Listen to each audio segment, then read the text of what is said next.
Okay, so, getting right into it, Dyson Sphere Program is a resource grinder. Basically, it is the same idea as the RPG grind. The whole, get better gear to kill harder monster, which drops better gear so you can kill the bigger monster loop. Except with resources and manufacturing.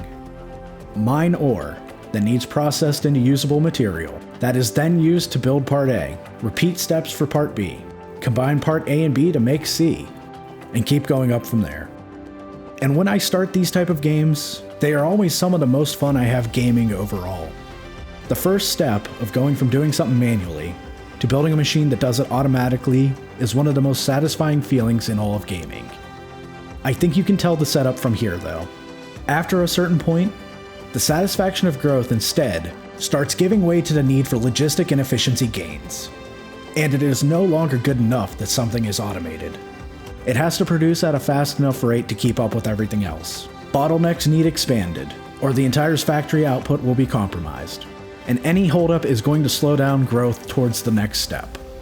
Starting off in DSP, and this is common with most games in the genre, you will need a fuel source. And early on, a lot of your suit's power will come from cutting down trees. The two resources, plant fuel and wood, are abundant, but the energy density is low. Meaning powering your suit early on is going to involve a lot of time actively collecting these resources, which is compounded by the act of collecting these resources also requires energy usage. Yeah, but then it breaks apart like this. Put it on the bread like this, see? But then if you keep folding it, it keeps breaking, and then everything has to be folded. The good news though, your power grid for the building starts with access to renewable energy in the form of wind turbines. So at least you won't have the double duty of needing to collect resources for yourself and your infrastructure. The power grid was pretty easy to get up and running, but the early game trade-offs were a little annoying. Wind turbines need to be spaced a specific distance from each other, but also had a poor area of power coverage. So a lot of tedious time was spent trying to position these right. The game does provide Tesla coils, which are used to increase the power's coverage area, but in practice, I still found myself having a hard time positioning the coils to overlap multiple machines.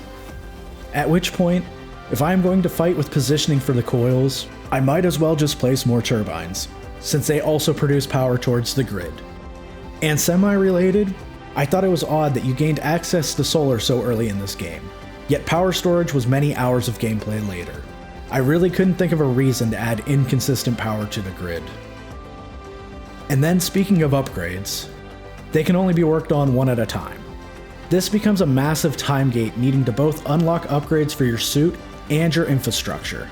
You will have access to the Matrix Lab building to increase your upgrade speeds, but this is also where I started hitting a brick wall in this game.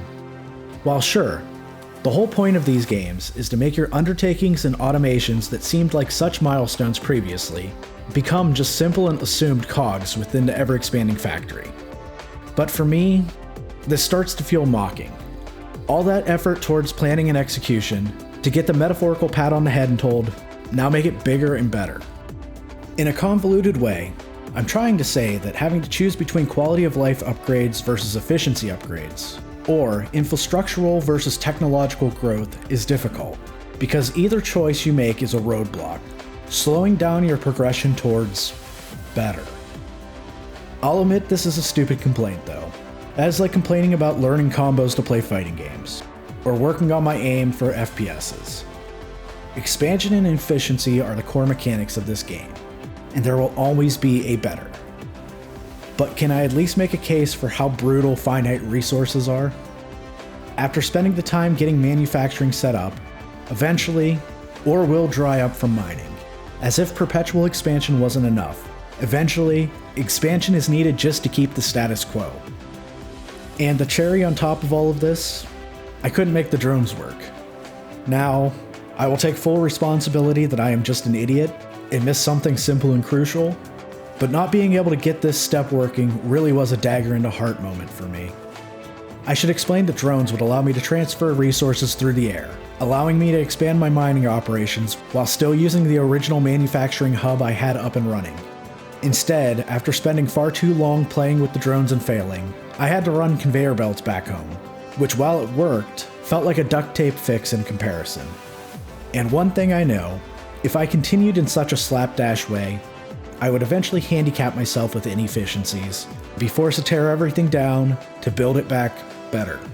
The whole 2 steps forward, 1 step back shtick really sucks the fun out of playing.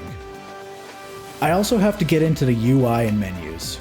Now, I don't have a perfect fix for this, but I was severely annoyed with how making parts and building structures were the same menu, just different tabs. The amount of times I pulled up the menu and sat there searching for a part just to realize I was on the building tab was embarrassing. Then the whole screen clutter pulling up inventory, while also pulling up your mechs tab was a little too much. First off, the only time I ever needed the mech screen open was for adding fuel. And second, giving me an easier way to close the mech screen without closing everything would have been nice. Or, how about simplifying it one extra step? Why not make the fuel part of the general screen overlay? This could also inform me when I was running out of fuel, instead of randomly noticing my mech's energy not refilling. Then there is the inventory management. The biggest problem with these games is how you will need more advanced parts to make more advanced buildings, which also means you need to either carry more different parts as time goes on, or spend more time making what you will need combining the lower level parts. Simply put, keeping any semblance of organization to my inventory was not going to happen, and finding pieces and parts just got more and more time consuming. Maybe there is some way to make your personal drones that build and place things for you collect the required parts you aren't carrying from a storage would help alleviate some of the inventory frustrations. And since I am beating a dead horse here, is there really a reason to limit anything to less than 100 per stack? As if there wasn't enough to carry already. Did oil really need to take up 4 inventory spaces to carry 100 of them? Now, I have to say this review is probably a lot more negative than my actual feelings towards the game, as there were a lot of fun moments getting things up and running. It is just far easier to remember a lot of the little annoyances that stack up over time. Dyson Sphere Program is a solid enough representation of a perpetual growth game. Unfortunately, I think playing this game made me realize my dislikes with the genre as a whole, that I wasn't aware of or discredited previously. And it isn't necessarily fair to blame DSP for this. I guess what I'm saying is, it is a good enough game for what it is. I'm just not sure if I like what it is. Thanks for watching.